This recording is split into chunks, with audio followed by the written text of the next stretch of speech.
Kill it. Welcome everyone to FPL Chat Down Under. I'm your host, The Pommy, and I'm with Big Alex, my co-host. How are you doing, Alex? I'm doing okay. I'm a bit flat from losing to you this week somehow, but we move on. It is what it is.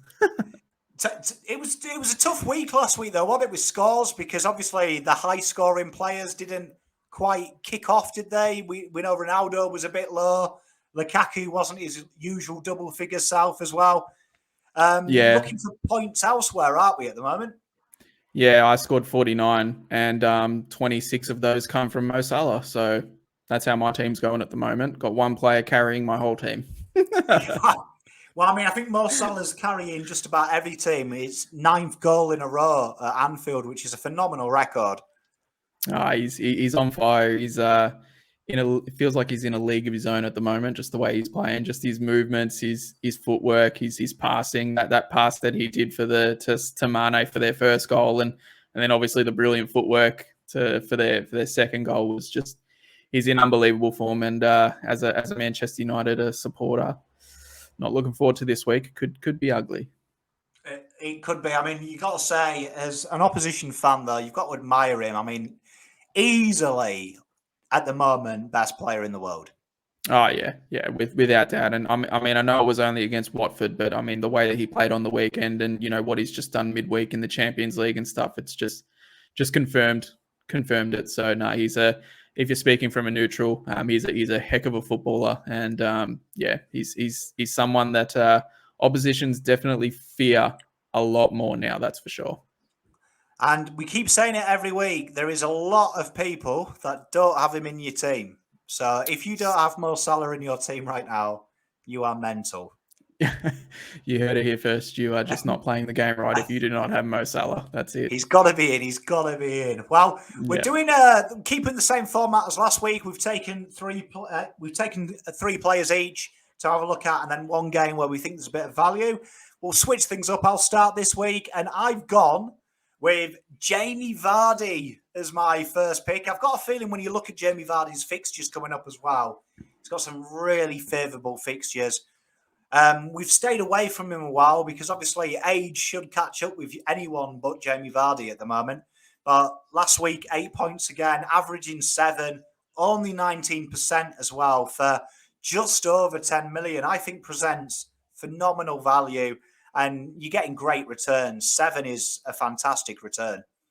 Oh yeah, he's still kicking goals. He's still moving around like he's 21. He's actually a phenomenal footballer to me. Like obviously not in the Mo Salah regions, but I mean he's just brilliant to watch. And we saw that firsthand as Manchester United supporters exactly what he can do if you just give him a little bit of room and a little bit of time.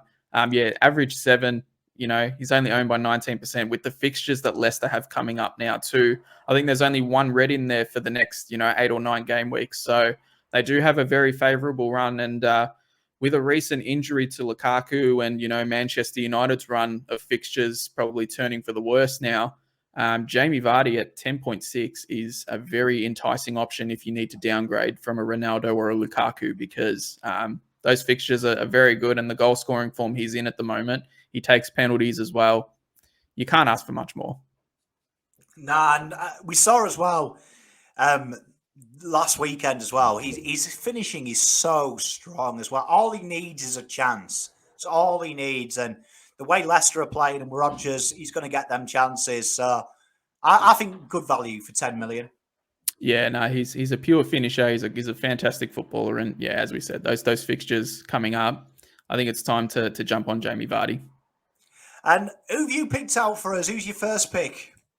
My first pick, I'm going to go with Marcus Rashford from Manchester United. Now, obviously, I just spoke about it just then. Manchester United don't have the greatest run of fixtures coming up at the moment, but they do have this man back. And when this man's back, Manchester United clearly play different football. They look much better. And I can almost guarantee, watching Manchester United over the years under Ole, they're going to play counter-attack football. They're going to try and defend, and it will start this week against the might of Liverpool. They're going to control possession all game. You just know how it's going to turn out.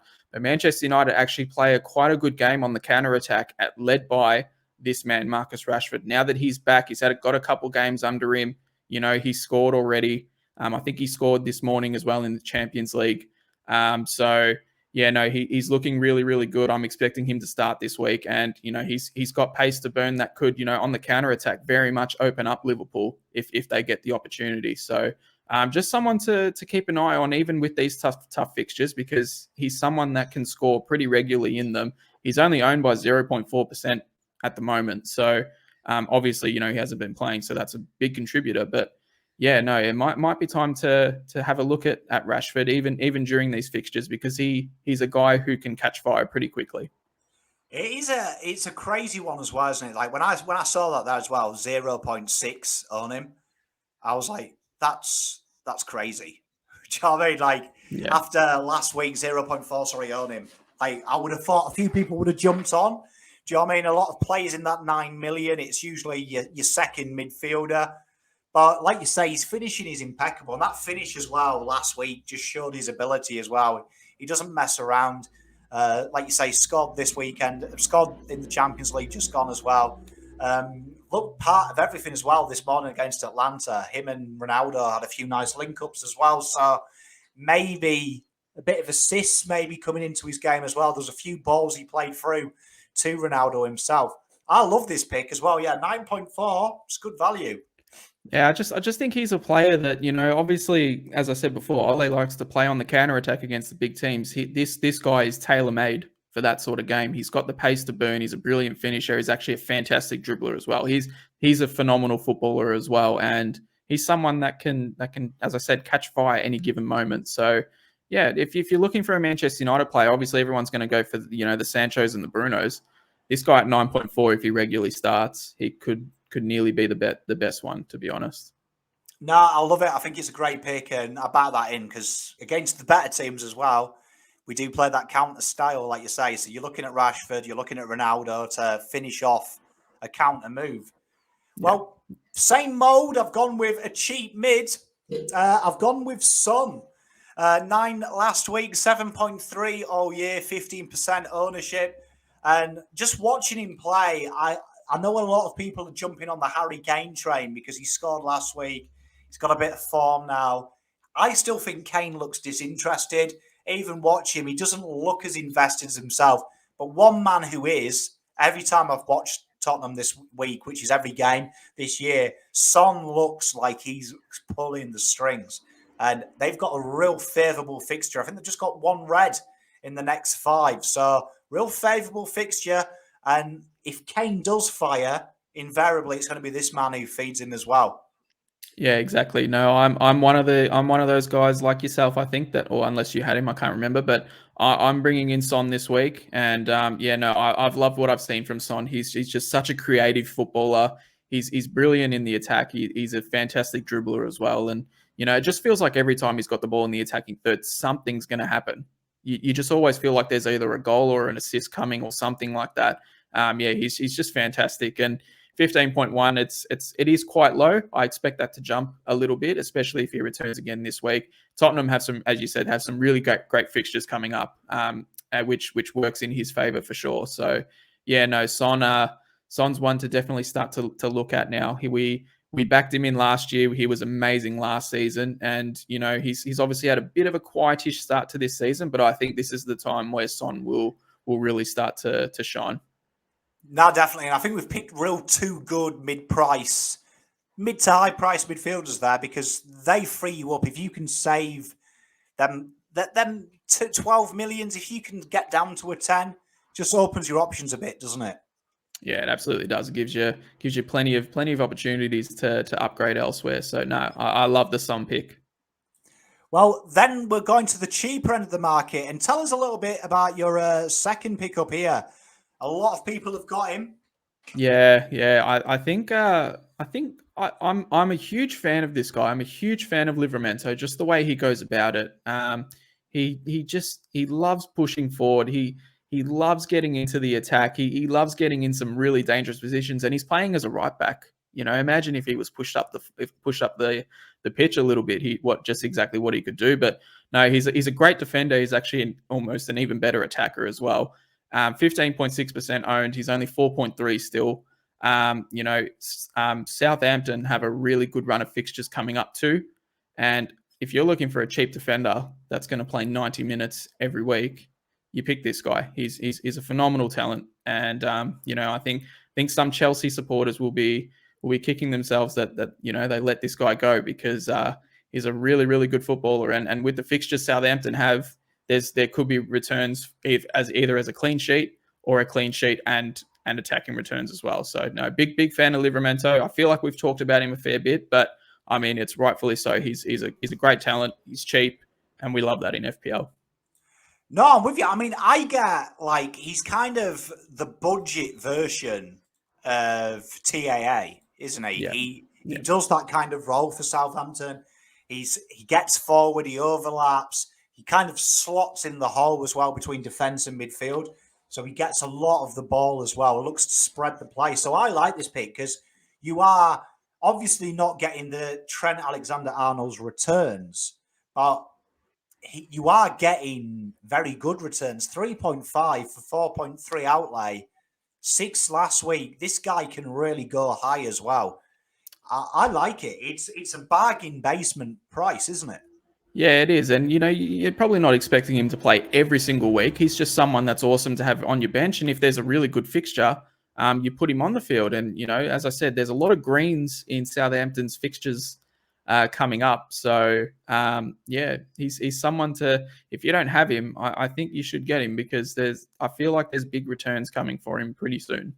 No, I love this pick. Love it. I think it's a no-brainer. He's a player that I wanted to bring in this week. I didn't. You'll get round to that, but he's a great little get. And like you say, easy fixtures, 4.3, bargain price. Can't ask for much more. Can't ask for much more. Well, my final pick is the man who didn't play last week, who I pinned my hopes on, and his replacement, Connor Cody, got the job done. But that's Kyle Walker. So I love Kyle Walker. Now, 4.5 average this year, 5.6, gets forward on the overlap. Pep loves his attacking wing-backs as they are in his side. And looking at his history, he's been rested again. He'll play the next 4. So there's a bit of a rotation with Kyle Walker. Seems to be 1 rested game, 4 league games, then a rest. So looking at their fixtures, they ain't bad for the next 4 weeks. They've got some tasty fixtures, which I think City will fancy making some impacts on. And I think Walker's due a real good game. 7.8 ownership, 5.6 is about your par score for a defender. Just got a feeling about Kyle Walker. He gets in all them attacking positions. And I think he's the reliable choice because I think Cancelo will get a break in the next couple of weeks. Definitely. He's played too many games.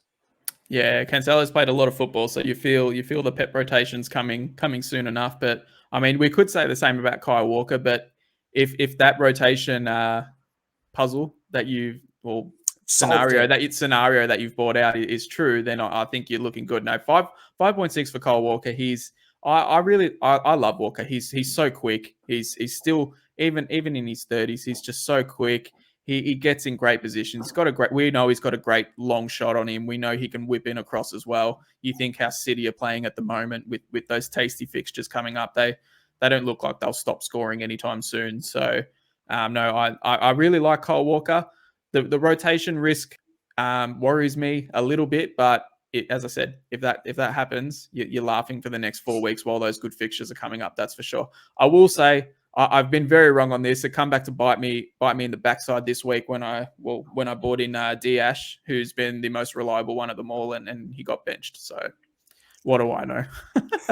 It's a tough pet roulette is always difficult to master.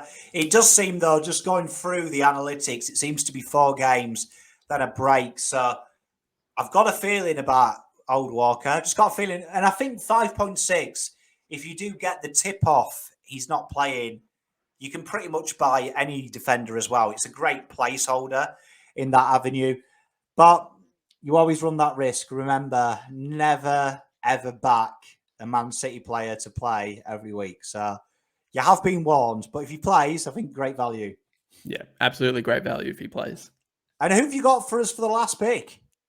For my last pick, I have picked up Mr. Brian Buemo from Brentford. Back. I will say it now. This guy is probably the most unlucky guy in Premier League history, I reckon. Probably even more so in FPL terms. The guy has hit the post, I think it's 7 or 8 times already, and the next closest that's hit the woodwork is 2 times. So this guy has been super unlucky, and he could easily be one of the highest scorers in FPL right now had he converted those. I do like watching Mbeumo. He gets in great positions. He's actually really quick, and the way Brentford play, especially against the big clubs, they're really holding them. They're holding them their way. They're taking it up to these big teams. We saw it with a 3-3 against Liverpool. Obviously, they lost on the weekend 1-0 to Chelsea, but they looked really, really good and probably should have at least got a draw out of that. And Buemo is really the one, in attack along with Tony that we want. He's only 5.6. He's actually a midfielder in FPL, which means more points if he does return. Brentford, their fixture run right now is probably the best one in the Premier League when you look at it from a difficulty rating. There is literally no reds for the next 8 to 10 weeks, it feels. There's a lot of greens. There's a couple of greys in there, but yeah, no, there's some fantastic fixtures, and all it will take, I think, for Buemo is to hit the net once or twice in a row, and I think we could see a real flurry from him. He's a great footballer, and at 5.6, I think this could be the time to jump on him because he's a nice cheap option to have there in the midfield, and with the fixtures they've got coming up, he's likely going to play every week for you. So no, I've got him in for that exact reason, and I'm going to stick to it, and I can see the returns coming. I know you've been a huge fan of this kid because you've picked him a few times, and I do watch Brentford, and he just stand out a mile. And it's funny you say he's the most unluckiest footballer because he seems to be one of them players. He reminds me a bit like Diego Forlan. He just needs that goal to go through, and you get the feeling he's going to go on a run because nature's against him at the moment. But like you say, they have got a hell of a lot of greens. Him, Tony, the goalkeeper as well, all them players now really coming into play for their next fixtures because these guys have scored well, playing good teams. So logic would say these guys are going to continue them form and move on and keep doing it. And like you say, if Mbeumo scores, averaging 3.6, you're talking 8 nines from him, which for 5.6 is crazy. I think the interesting thing is obviously everyone was on the Damari Gray train very early. That Damari Gray train could have easily been this guy had his fortunes turned a little bit different for him. So that's sort of the league he's in at the moment, and we love a cheap midfielder here on FPL Chat Down Under. So if I was you, let's get on to him because it's coming. No, I love it. I think that's a great pick, and he's another player that because you talk about him so much, he is on my radar. Him and Livramento are always in the conversation of do I bring him in? But I love it. I think, yeah, like you say, them picks this week coming up, he's got a real easy fixture, and it's 5.6 that you can fix the Lukaku Ronaldo problem with. Yeah, absolutely. He's a nice enabler for somewhere else on the field. So yeah, we love it here. I love it. Well, the fixture I've chosen this week, gone a bit different. I've gone West Ham Spurs. Derby games always mean goals, in my opinion. And we've taken here the top 5 points per game. You can see there you've got Son, you've got Antonio, Benrahma, you've got Loris, you've got Big Steve, the big Netherlands winger there. But you can see a lot of high scoring here from these guys, a lot of high scorers. And you'd say that there's 3 names straight off the bat that are in just about everyone's team. Just about everyone's team. And I think this is a game that someone's winning. I don't think either of these sides are going in for a draw. So I think there is going to be attacking points galore here. And I'm looking at Son, and I'm also looking at Harry Kane in this one as well. This is the type of game they need their caps in because West Ham playing great football at the moment. Yeah, they are. No, I spoke about West Ham last week thinking that the West Ham-Everton game was going to be really high scoring, ended up being a 1-0 game. So what do I know about predicting results? But no, I'm expecting this to be I'm actually expecting this one to be a fairly decent scoring game. A derby game, it's always big. Both teams are going to go full out wanting to win this because they want bragging rights. And I don't think this is going to be one where both teams are just going to hold back and, you know, go for a 0-0 and that's it. I think they're really going to go for it. And yeah, guys like Son and Kane and even Antonio could definitely provide some goods in this one, especially Kane. You know, we've spoken about it. We were just waiting for that time when he was going to return. He has returned now, and normally when he does return and he sees one go in the back of the net, they flurry in after that. So yeah, he could be a very valuable pick going forward with Tottenham's good fixtures. So definitely one to keep an eye on. But yeah, I definitely don't think this is going to be a 1-0 or a 0-0 sort of game. This could be a fairly good game. Nah, I'm with you, and I'm hoping I'm right because I have gone a bit on the Spurs train this week, as you'll see in a minute. Which game have you picked out for us? I've picked up the Brentford Leicester game. I think that this could be a fairly decent scoring game too. I think obviously Leicester we saw last week against Manchester United, they scored the 4 times, but you know they still conceded the 2 goals as well. Obviously Brentford, you know they are pretty strong defensively, which has been really surprising. But you know they can concede a couple of goals here and there too, but they also attack really well. So there's always tendency for them to score quite a few goals as well. And I think with, you know, as we said before, like with Buemo, Ivan Toney, you know, we've got Jamie Vardy there, we've got Yuri Tielemans, you know, there's probably Harvey Barnes and Maddison and Sergio Canos. The list goes on. Like they're not superstar names, but they're guys that generally return a fair bit in FPL and they provide some nice attacking returns. And yeah, you can see this game almost being like a 3-2 sort of game where there's a few goals scored. So yeah, no, this is fixture where I'm definitely looking at that. There could be some nice value in the attacking sense, that's for sure. Both of these sides play a positive brand. They look to give it a go, which is really commendable for both sides, and it's been quite a success for both sides in the last, well, Brentford this year, but Leicester for the last couple of years under Rodgers as well. It puts teams on the back foot, and they don't fear anyone either of these sides. And there's some great attacking talent because you look at the bookends of that list. Vardy and Toney, both very capable footballers, and you'd say Tony's probably just a few goals away from finding it. He's another one like Buemo who's getting in great positions, getting the shots away, just needs it to turn. And this is the kind of game that he's going to have opportunity in because you saw with Man United, they could find ways to get through them on the counter. And both of these sides love a counter. So I'm looking forward to this game. Yeah, no, Leicester have only kept the one clean sheet all season as well, which I thought was really interesting considering the last couple of years they've actually been quite strong defensively. So yeah, no, I think with that happening, I think there's going to be some goals in this game. So definitely some nice value there. No, I love it, and definitely a game that I'm looking forward to seeing. You love the lower mid-table sides, don't you, going at it? It's always good to see. It is always good because I mean the big clubs can always go at it. We know they can score, but when there's a lower sort, you know, mid-table sort of game where they're firing in goals and playing really positive brands of football, it's very entertaining to watch. Should be a great game. And talking about Jamie Vardy, let's look at my team for this week. And I've gone with the Jamie Vardy dog this week. I've brought Vardy in. I've brought Big Son in. And surprising for many, I've brought in the legend that is I kept Walker, and I brought in your boy, Livramento. What a man. What a man. I finally bit the bullet.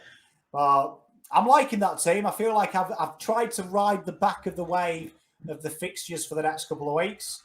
And, yeah, no, it's got a bit of security.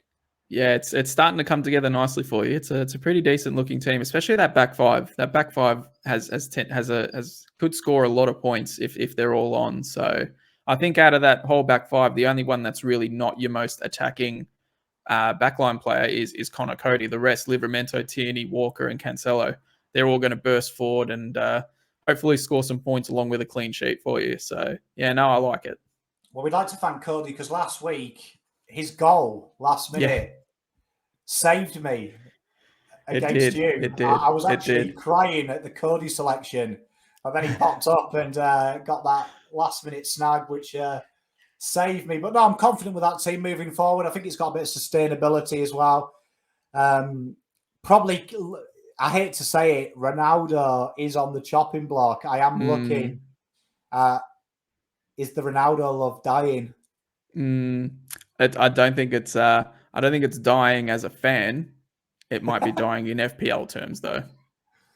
And to be honest, if Lukaku didn't do his mischief, it was probably Ronaldo going this week. But Ronaldo lives another fight another day. He did score tonight, just gone, the morning just gone. So hopefully he'll bail United out against Liverpool. It'd be nice as a Man United supporter, that's for sure. Well, let's have a look what you dragged up for us. Let's see how your team's going. You've made a few changes, I can see, from when I played you. Unfortunately, I have had to make a few plays. I've had a couple of injuries and just a couple of moves that I just think I need to make. I've made quite a few. I've taken a bit of a points hit, which I'm not too pleased about. But I'm kind of hoping this sets me up going forward. So I've kind of gone a bit bigger in the back line. I think the three Premier League contenders in City, Chelsea, and Liverpool. I think you need to have at least one of them in your team somehow. And I've got two from Chelsea, the one from City and the one from Liverpool in Van Dijk. Obviously, a lot of people go with TAA, but I sort of wanted a bit of a cheaper avenue in there. I'm not expecting, a huge range of goals. I just need clean sheets there. And we know how good Van Dijk and that Liverpool defense have been at the moment. So thought I'd bring him in. And obviously I've got Buemo. Now, this was the two big ones. Obviously, I had my two big boys with Lukaku and Ronaldo in there, but I have bitten the bullet and got rid of Ronaldo. Unfortunately, it kills me to say because I love the guy so much, but I think it might be good to just watch him from a fan instead of worrying about if he's going to score me FPL points or not. And I've downgraded him to Ivan Toney for those brilliant fixtures that Brentford have coming up.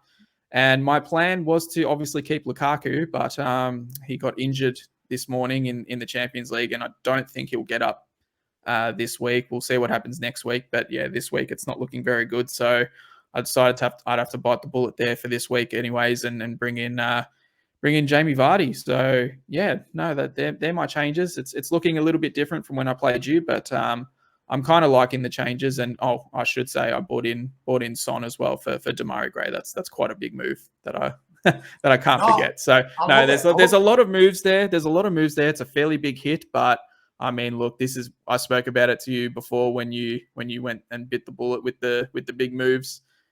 Short-term pain for long-term gain. That's the way I'm seeing it this week. So yeah. No, I love it, and I'm loving the back line as well. There's a lot of clean sheet potential there. Ominous that we've got Van Dijk there, though, knowing that they play United. I hope that one doesn't come off.